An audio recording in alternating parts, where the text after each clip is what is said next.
Good morning! Hindi na pala, alas 12 na pala. Good afternoon nga pala ngayon. Wala kasi ako tulog. Wala akong, gatas. Natanong kita kanina, sumagot. Gatas, oy. Anong gatas mo? Meron kaming ulam na Saan yung bangus, turismo? pineretong bangus. At saka natira ko kagabing ulam na ham at saka hotdog. Ayan. Hamdog. At saka meron pa kaming prutas, grapes ang natira. Yellow. Gatas nga.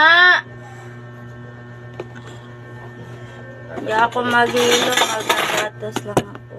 Sabi, Mag-choco milk lang ako. natanong kita, wala ka na gatas. Namamaga mga mata ko kasi wala nga akong tulog. Alas 3 ng madaling umaga, naglalaba, naghuhugas ako.